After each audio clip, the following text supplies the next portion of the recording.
അധ്യായം 25. അമ്മോന്യർക്കെതിരെ കർത്താവിനോട് അരുളിച്ചെയ്തു. മനുഷ്യപുത്ര, അമ്മോന്യരുടെ നേരെ തിരിഞ്ഞ് അവർക്കെതിരെ പ്രവചിക്കുക. അമ്മോന്യരോട് പറയുക, ദൈവമായ കർത്താവിൻ്റെ വചനം ശ്രവിക്കുവിൻ.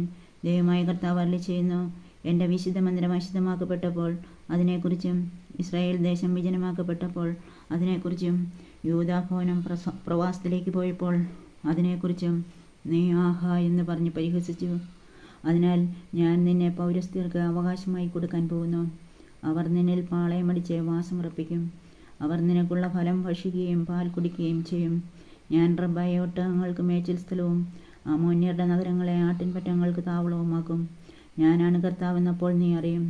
ദൈവമായ കർത്താവ് അരുളിച്ചെയ്യുന്നു, ഇസ്രായേൽ ദേശത്തിനെതിരെ നിന്റെ ഹൃദയത്തിലുള്ള ദുഷ്ടത മൂലം കൈകൊട്ടി തുള്ളിച്ചാടി ആഹ്ലാദിച്ചതിനാൽ ഞാൻ നിനക്കെതിരെ എൻ്റെ കരമുയർത്തുകയും നിന്നെ ജനതകൾക്ക് കവർച്ച ചെയ്യാൻ വിട്ടുകൊടുക്കുകയും ചെയ്യും. ജനതകളിൽ നിന്ന് നിന്നെ ഞാൻ വിച്ഛേദിക്കും. രാജ്യങ്ങളുടെ ഇടയിൽ നിന്ന് നിന്നെ ഞാൻ ഉന്മൂലനം ചെയ്യും. ഞാൻ നിന്നെ നശിപ്പിക്കും. ഞാനാണ് കർത്താവെന്ന് അപ്പോൾ നീ അറിയും. മോവാബിനെതിരെ ദൈവമായ കർത്താവ് അരുളിച്ചെയ്യുന്നു, യൂദാഭവനം മറ്റു ജനതകളെ പോലെയാണെന്ന് മോവാബ് പറഞ്ഞതുകൊണ്ട് മോവാബിൻ്റെ പാർശ്വങ്ങളായ അതിർത്തി നഗരങ്ങൾ ഞാൻ വെട്ടിത്തുറക്കും. രാജ്യത്തിൻ്റെ മഹത്വമായ ബേത്ത്യെഷിമോത്ത്, ബാൽമെയോൻ, കിരിയാത്തായിം എന്നീ നഗരങ്ങൾ, അതിനെയും ഞാൻ അമ്മോന്യരോടൊപ്പം പൗരസ്ത്യർക്ക് അവകാശമായി കൊടുക്കും. അതൊരിക്കലും സ്മരിക്കപ്പെടുകയില്ല. മോവാബിൻ്റെ മേൽ ഞാൻ ശിക്ഷാവിധി നടത്തും. ഞാനാണ് കർത്താവെന്നപ്പോൾ അവർ അറിയും. ഏദോമിനെതിരെ ദൈവമായ കർത്താവ് അരുളിച്ചെയ്യുന്നു, യൂദാഭവനത്തോടെ ഏദോം പ്രതികാര ബുദ്ധിയോടെ ക്രൂരമായി പെരുമാറിയിരിക്കുന്നു. ആകയാൽ ദൈവമായ കർത്താവ് അരുളിച്ചെയ്യുന്നു, ഏദോമിനെതിരെ ഞാൻ കരമുയർത്തും. മനുഷ്യരെയും മൃഗങ്ങളെയും അവിടെ നിന്ന് ഞാൻ നീക്കിക്കളയും. ഞാൻ അതിനെ വിജനമാക്കും. തേമാൻ മുതൽ ദദാൻ വരെയുള്ളവർ വാളിനിരയാകും. ദൈവമായ കർത്താവ് അരുളിച്ചെയ്യുന്നു, എൻ്റെ ജനമായ ഇസ്രായേലിൻ്റെ കരം കൊണ്ട് ഏദോമിനെതിരെ ഞാൻ പ്രതികാരം ചെയ്യും. എൻ്റെ കോപത്തിനും ക്രോധത്തിനും അനുസൃതമായി അവർ അവിടെ വർത്തിക്കും. അങ്ങനെ അവർ എൻ്റെ പ്രതികാരം അറിയും. ഫിലിസ്ത്യർക്കെതിരെ ദൈവമായ കർത്താവ് അരുളിച്ചെയ്യുന്നു, ഫിലിസ്ത്യർ പ്രതികാരം ചെയ്തിരിക്കുന്നു.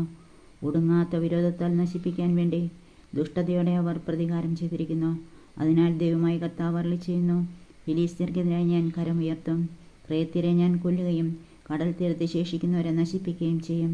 ക്രോധം നിറഞ്ഞ പ്രഹരങ്ങളാൽ ഞാൻ അവരോട് കഠിനമായി പ്രതികാരം ചെയ്യും. ഞാൻ പ്രതികാരം ചെയ്യുമ്പോൾ ഞാനാണ് കർത്താവെന്ന് അവർ അറിയും. അധ്യായം 26. ടയറിനെതിരെ 11-ാം വർഷം മാസത്തിൻ്റെ ആദ്യ ദിവസം കർത്താവിനോട് അരുളിച്ചെയ്തു. മനുഷ്യപുത്ര, ജെറുസലേമിനെക്കുറിച്ച് ടയർ പറഞ്ഞു, ജനതകളുടെ കവാടമായ അവൾ തകർന്നിരിക്കുന്നു. അതെനിക്കായി തുറന്നിരിക്കുന്നു. അവൾ നശിച്ചിരിക്കുന്നു. അങ്ങനെ ഞാൻ സമ്പന്നയാകും. അതിനാൽ ദൈവമായി കർത്താവ് അരുളിച്ചെയ്യുന്നു, ടയർ, ഇതാ ഞാൻ നിനക്കെതിരാണ്. കടൽ തിരമാലകളെ എന്ന പോലെ ഞാൻ അനേകം ജനതകളെ നിനക്കെതിരെ അണിനിരത്തും. അവർ ടയറിൻ്റെ കോട്ടകൾ ഇടിച്ചു നിരത്തി ഗോപുരങ്ങൾ തകർക്കും. മണ്ണെല്ലാം വടിച്ചുകോരി ഞാൻ അവളെ വെറും പാറ പോലെയാക്കും. സമുദ്രമധ്യത്തിൽ വല വിരിച്ചുണക്കാനുള്ള സ്ഥലമായി അവൾ പരിണമിക്കും. ദൈവമായ കർത്താവ് അരുളിച്ചെയ്യുന്നു, ഞാനാണിത് പറയുന്നത്. അവൾ ജനതകൾക്കൊരു കവർച്ച വസ്തുവായി തീരും. സമതലത്തിലുള്ള അവളുടെ പുത്രിമാർ വാളിനിരയാകും. ഞാനാണ് കർത്താവെന്ന് അപ്പോൾ അവർ അറിയും. ദൈവമായ കർത്താവ് അരുളിച്ചെയ്യുന്നു, ഞാൻ വടക്കുനിന്ന് ബാബിലോണിലെ രാജാവും രാജാധിരാജനുമായ നെബൂഖദ്നേസറിനെ കുതിരകളോടും രഥങ്ങളോടും കുതിരപ്പടയാളികളോടും സൈന്യവ്യൂഹങ്ങളോടും കൂടെ ടയറിനെതിരെ കൊണ്ടുവരും.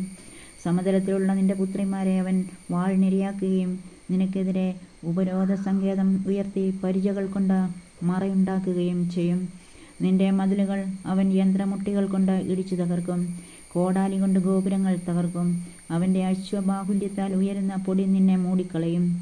കോട്ടയിടിഞ്ഞ പട്ടണത്തിലേക്ക് കടക്കുന്നത് പോലെ അവൻ നിന്റെ കവാടങ്ങളിലൂടെ പ്രവേശിക്കുമ്പോൾ കുതിരക്കാരുടെയും വണ്ടികളുടെയും രഥങ്ങളുടെയും ശബ്ദം കൊണ്ട് നിന്റെ മതിലുകൾ നടുങ്ങും. കുതിരകളുടെ കുളമ്പുകൾ കൊണ്ട് നിന്റെ തെരുവീഥികൾ അവൻ ചവിട്ടി മെതിക്കും. നിന്റെ ജനത്തെ വാളിനിരയാക്കും. നിന്റെ ഉറപ്പുള്ള തൂണുകൾ നിലംപതിക്കും. അവർ നിന്റെ ധനം കവർച്ച ചെയ്യുകയും വ്യാപാരച്ചരക്കുകൾ കൊള്ളയടിക്കുകയും ചെയ്യും. നിന്റെ മതിലുകളും നിന്റെ മനോഹരങ്ങളായ ഭവനങ്ങളും അവർ നശിപ്പിക്കുകയും കല്ലും മണ്ണും മരവും സമുദ്രമധ്യത്തിലേക്ക് വലിച്ചെറിയുകയും ചെയ്യും. നിന്റെ സംഗീതത്തിൻ്റെ സ്വരം ഞാൻ നിർത്തും. വീണാനാദം മേലിൽ കേൾക്കുകയില്ല. ദൈവമായ കർത്താവ് അരുളിച്ചെയ്യുന്നു, നിന്നെ ഞാൻ വെറും പാറ പോലെയാക്കും. വല വിരിച്ചുണക്കുന്നതിനുള്ള സ്ഥലമായി നീ തീരും. ഒരിക്കലും നീ പുനരുദ്ധരിക്കപ്പെടുകയില്ല. കർത്താവായ ഞാനാണിത് പറയുന്നത്. ദൈവമായ കർത്താവ് ടയറിനോട് അരുളിച്ചെയ്യുന്നു, നിന്റെ മധ്യത്തിൽ സംഹാരം നടക്കുമ്പോൾ, മുറിവേറ്റവർ ഞരങ്ങുമ്പോൾ, നിന്റെ പതനത്തിൻ്റെ ശബ്ദത്താൽ ദ്വീപുകൾ നടുങ്ങുകയില്ലേ? അപ്പോൾ സമുദ്രത്തിലെ എല്ലാ രാജാക്കന്മാരും സിംഹാസനം വിട്ടിറങ്ങി മേലങ്കികൾ മാറ്റി അലങ്കൃത വസ്ത്രങ്ങൾ ഉരിഞ്ഞുകളയും. അവരെ വിറയൽ പുതയും. അവർ നിലത്തിരിക്കുകയും ഓരോ നിമിഷവും ഞെട്ടുകയും നിന്നെ ഓർത്ത് ഭയചകിതരാവുകയും ചെയ്യും. നിന്നെക്കുറിച്ച് അവർ ഉച്ചത്തിൽ വിലപിച്ച് പറയും: സമുദ്രമധ്യത്തിൽ ശക്തിയും കീർത്തിയും പരത്തിയ നഗരമേ, കരയിൽ ഭയമുളവാക്കിയ നീയും നിന്നിൽ വസിക്കുന്നവരും സമുദ്രത്തിൽ നിന്ന് മാഞ്ഞു പോയതെങ്ങനെ? നിന്റെ പതന ദിവസം ദ്വീപുകൾ വിറയ്ക്കുകയും നിന്റെ തിരോധാനത്തിൽ സമുദ്രത്തിലെ ദ്വീപുകൾ സംഭ്രമിക്കുകയും ചെയ്യുന്നു. ദൈവമായ കർത്താവ് അരുളിച്ചെയ്യുന്നു: നിർജ്ജന നഗരം പോലെ നിന്നെ ഞാൻ ശൂന്യമാക്കുമ്പോൾ, ആഴിയെ നിന്റെ മേൽ ഒഴുക്കി പെരുവെള്ളം കൊണ്ട് നിന്നെ മൂടുമ്പോൾ, പാതാളത്തിൽ പതിക്കുന്ന പുരാതന ജനങ്ങളോടൊപ്പം നിന്നെ ഞാൻ തള്ളിയിടും.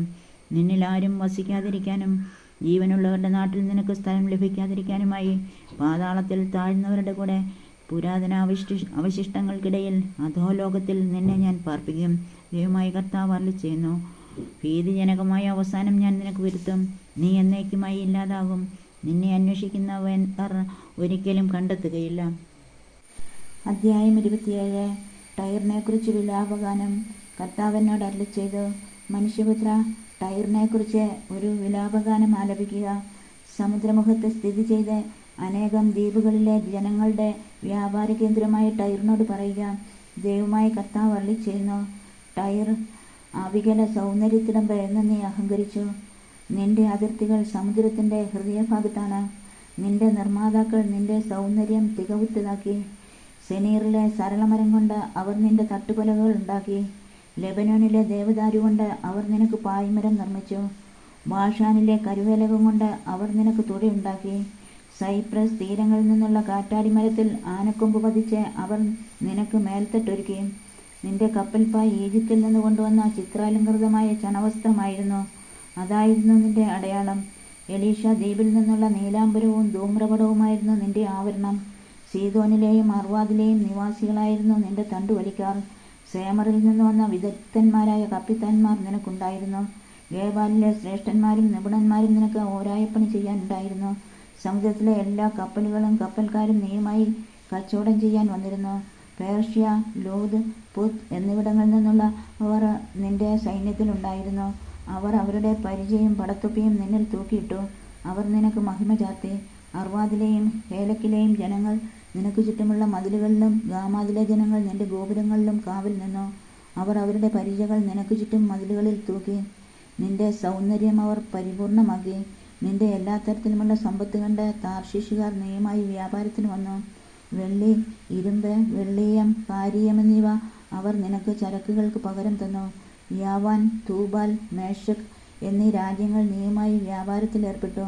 അവർ നിന്റെ ചരക്കുകൾക്ക് പകരം ആളുകളെയും ഓട്ടുപാത്രങ്ങളെയും തന്നു. ബേഗ്ദോഗർമാക്കാർ കുതിരകളെയും പടക്കുതിരകളെയും കോവർ കഴുതകളെയും നിന്റെ ചരക്കുകൾക്ക് പകരം തന്നു. ദദാൻകാർ നീയുമായി വ്യാപാരബന്ധത്തിൽ ഏർപ്പെട്ടു. നിന്റെ പ്രത്യേക വ്യാപാര കേന്ദ്രങ്ങളായ ധാരാളം ദ്വീപുകൾ ഉണ്ടായിരുന്നു. ആനക്കൊമ്പും കരിന്താളിയും അവിടെ നിന്ന് നിനക്ക് പ്രതിഫലമായി ലഭിച്ചു. നിന്റെ ചരക്കുകളുടെ ബാഹുല്യം നിമിത്തം ഏദോം നീയുമായി വ്യാപാരത്തിൽ ഏർപ്പെട്ടു.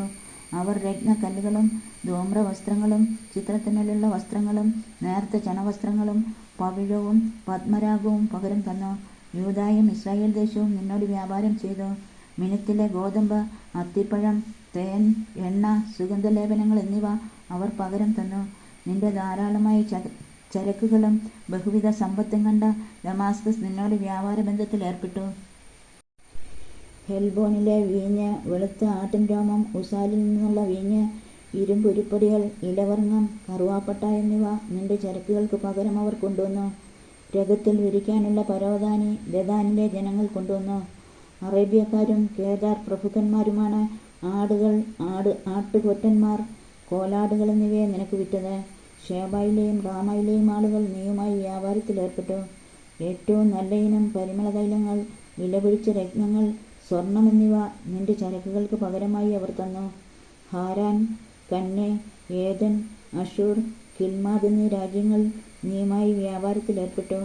അവർ വിശിഷ്ട വസ്ത്രങ്ങൾ, ചിത്രത്തുന്നലുള്ള നീലത്തുണികൾ, പിരിച്ച ചരട് കൊണ്ട് ബലപ്പെടുത്തിയ നാനാവർണ്ണത്തിലുള്ള പരവതാനികൾ എന്നിവ നിനക്ക് പകരം നൽകി. താർശിഷിലെ കപ്പലുകൾ നിന്റെ വ്യാപാര ചരക്കുകളുമായി സഞ്ചരിച്ചു. അങ്ങനെ സമുദ്രമധ്യേ നീ നിറഞ്ഞ് വളരെ ധനികയായി തീർന്നു.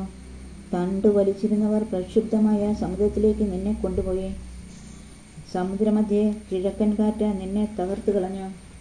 നിന്റെ ധനവും വിഭവങ്ങളും ചരക്കുകളും നാവികരും കപ്പിത്താന്മാരും ഓരായപ്പണിക്കാരും വ്യാപാരികളും പടയാളികളും കപ്പൽ ജോലിക്കാരും നിന്റെ നാശത്തിൻ്റെ നാളിൽ നിന്നോടൊപ്പം ആഴിയുടെ അടിത്തട്ടിൽ താണു.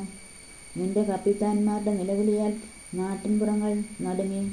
നിന്റെ തണ്ടുവലിക്കാരും നാവികരും കപ്പിത്താന്മാരും കരയിൽ ഇറങ്ങി നിൽക്കുന്നു. അവർ നിന്നെക്കുറിച്ച് ഉറക്കെ കരയുകയും കഠിന ദുഃഖത്തോടെ വിലപിക്കുകയും ചെയ്യുന്നു. അവർ തലയിൽ പൂഴി വിതറി ചാരത്തിൽ കിടന്നുരുളുന്നു. നിന്നെപ്രതി അവർ ശിരസ് മുണ്ടനം ചെയ്ത് ചാക്കൊടുക്കുന്നു. ഹൃദയഹൃദയോടും അതീവ ദുഃഖത്തോടും കൂടി വിലപിക്കുന്നു. നിന്നെപ്രതിയുള്ള അവരുടെ കരച്ചിലൊരു വിലാപഗാനമായി ഉയരുന്നു. ടയറിനെ പോലെ സമുദ്രമധ്യത്തിൽ വേറെ ആര് നശിച്ചിട്ടുള്ളൂ എന്ന് അവർ വിലപിക്കുന്നു.